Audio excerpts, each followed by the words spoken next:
Doctor Germán, hablamos de Justo Arosemena y el Congreso americano, aquel Tratado de Lima de 1865 y la importancia en estos que ha jugado Justo Arosemena. ¿Qué nos puede decir? Justo Arosemena es el representante de la Federación Colombiana ante el Congreso Americano de Lima de 1864 a 65 y por mucho el líder. El alma es la letra de buena parte de los resultados de ese Congreso. Esta iniciativa tiene sus relativos ancestros en el Congreso de Panamá de 1826, el primer Congreso de Lima de 1847 a 46 y en el Tratado Tripartito de Santiago de Chile de 1856. Todos ellos están encaminados a buscar la unión de las antiguas provincias de la América Española, no por un medio federal o de unión centralista, sino por medio de una confederación, de una especie de liga anfictiónica en la cual los países tendrían representaciones a través de sus ministros plenipotenciarios y objetivos muy definidos, regidos por tratados. El Congreso de Lima llega a constituir 4 tratados y los 4 tienen como principal referente intelectual a Arosemena. ¿Estos tratados qué buscaban más que todo? Buscan recubrir una gama amplia de las facultades y actividades de una confederación. La primera es buscar la protección mutua de todos los países a través de un tratado y de una búsqueda de un ejército confederal.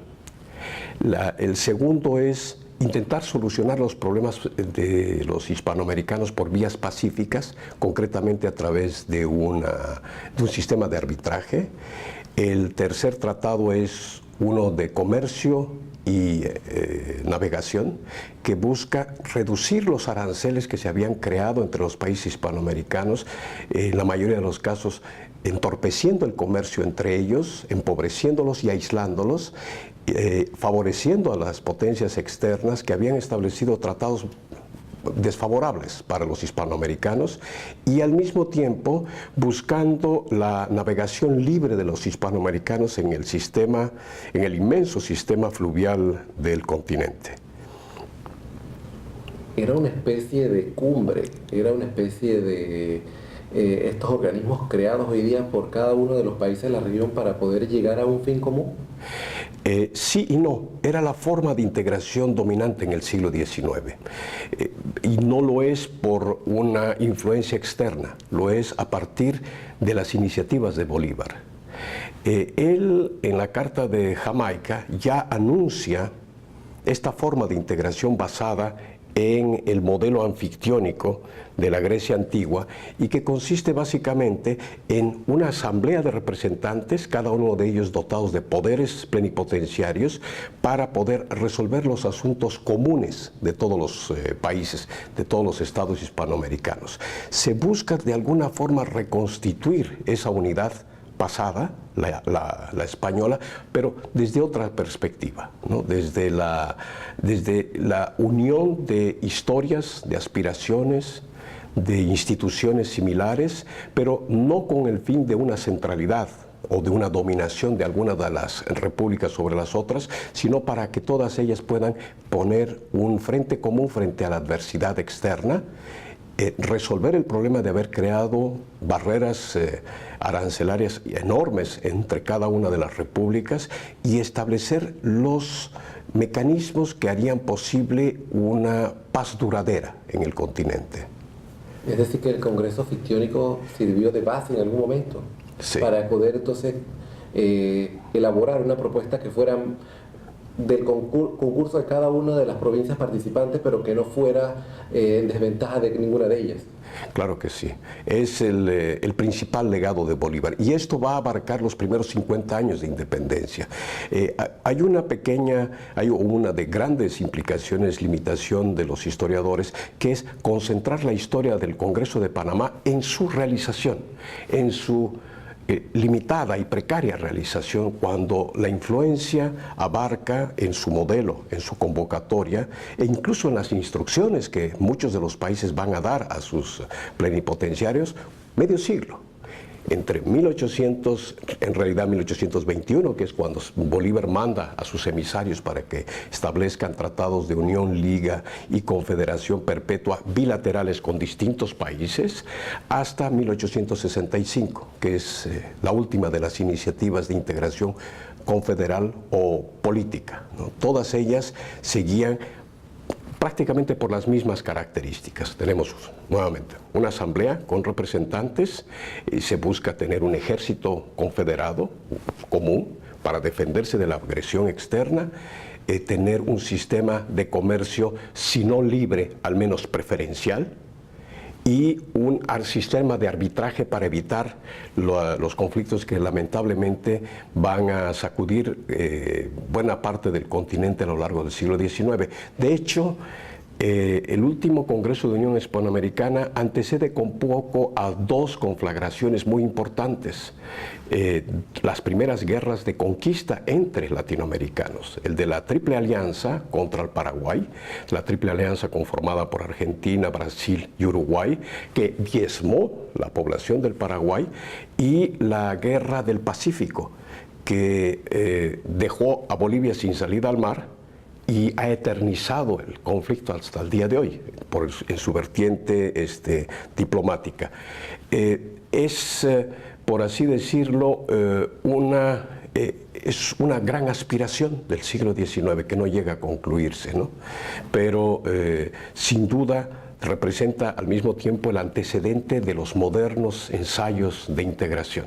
Cada uno de ellos, y no solamente ellos, hasta Naciones Unidas, se inspiran en las iniciativas primigenias de Bolívar, ¿no? Pero para la etapa a la que nos estamos refiriendo, permítame terminar con eso,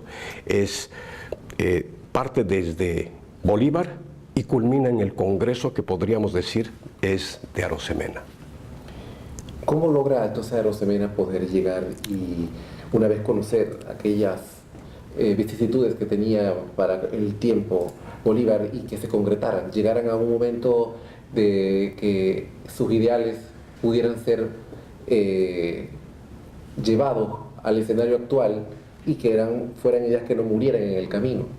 ¿Tenían en el camino de estas personalidades ya una visión clara de lo que querían con respecto a la política internacional que iba a surgir y iba a generar otro tipo de mecanismos para poder, como quien dice, salir adelante, llevar y ejecutar lo que ya tenían previsto?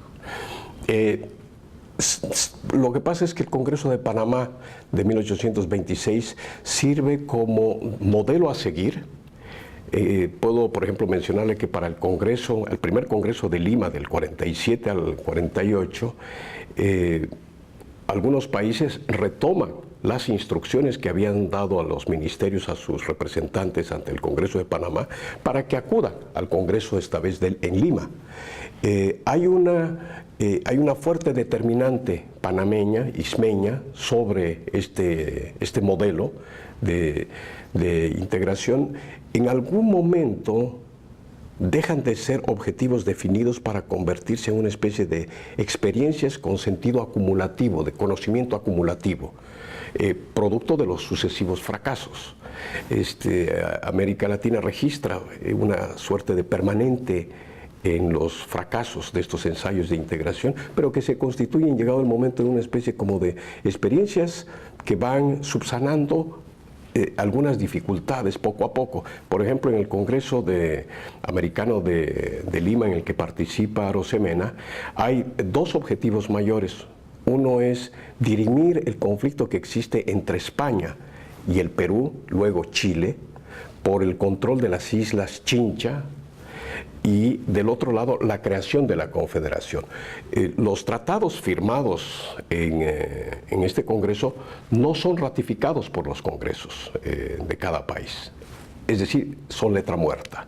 Sin embargo, varias de sus provisiones van a tener presencia. Algunos de ellos son, por ejemplo, ya reglas naturales, por ejemplo, para aquellos países surgidos de la América Española, la ciudadanía común es un hecho pasado, no es ninguna ambición particular.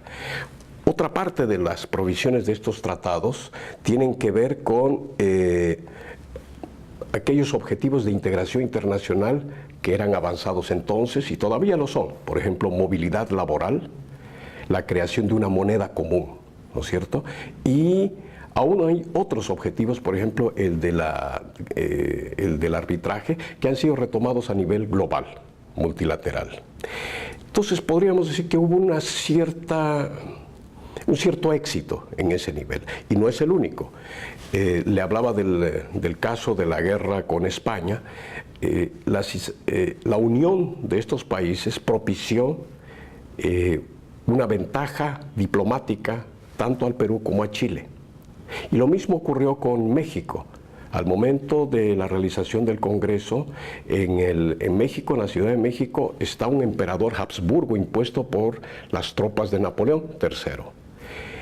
El aislamiento, el relativo aislamiento que tiene Francia en partes de América, contribuye a encarecer políticamente la presencia de estas tropas en México, y por ese lado contribuye a la solución que finalmente va a intervenir precisamente al final del Congreso. El final del Congreso de Unión Hispanoamericana de 1865 coincide con la expulsión definitiva de los franceses de México, ¿no?